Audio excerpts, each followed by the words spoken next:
Hey everybody, Dr. Charles King here, also known as the Salty Principal, coming to you with yet another video. I am out walking, getting a little exercise in while going up and down my driveway right now. And you know, I love nature. And while I have been walking, I have identified a downy woodpecker, a gray squirrel, a bullfrog, resident bald eagle that lives here on my property or next to my property. And I've got another animal I want to introduce you to that you may already be familiar with. Very, very tiny animal, but can be very dangerous as well. Invaded our country from South America close to 100 years ago, and since then has wreaked havoc. Wreaked havoc. That's a pretty interesting term. What does it mean? Caused problems, created issues, wreaked havoc in our country and the Southeast ever since they've been here almost 100 years ago. They are swarming type creatures. They build their house typically above the ground, so they're very noticeable. And fortunately, the only one I can detect on my property right now is next to my driveway. They can build their nests pretty much anywhere.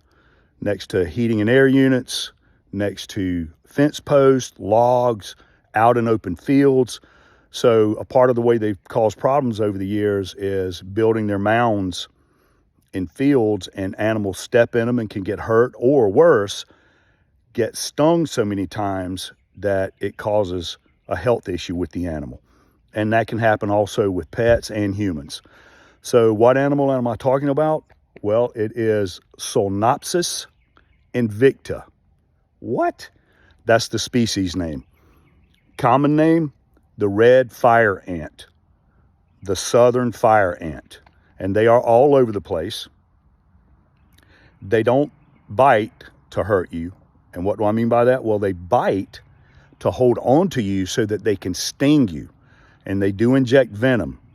A single fire ant can sting you multiple times. And what's the aftermath of that, or what can be a problem with that? Well, you can get an infection from the bite. It creates a little pustule or a little swollen area with pus in it. You can have an allergy to it.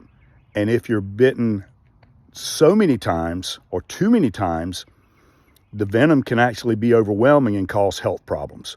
So you have to be very careful to not let a bite get infected or sting get infected. Definitely if you have allergies, and also you want to be very, very careful not to get stung or bitten, stung multiple times. I'm flubbing up a little bit. I'm tired from exercise, and I apologize. So I'm going to conduct a demonstration right now, and I'm pleading with you. Do not do this on your own. Actually, don't do it at all. I feel very safe conducting this demonstration because I have no allergies. I am going to do it in a safe manner that is not going to create a dangerous situation from me. And I'm comfortable doing it because the environment's fairly controlled as well. But I want you to see how fire ants react. And after I do that, I'll say a few more things. So let's look.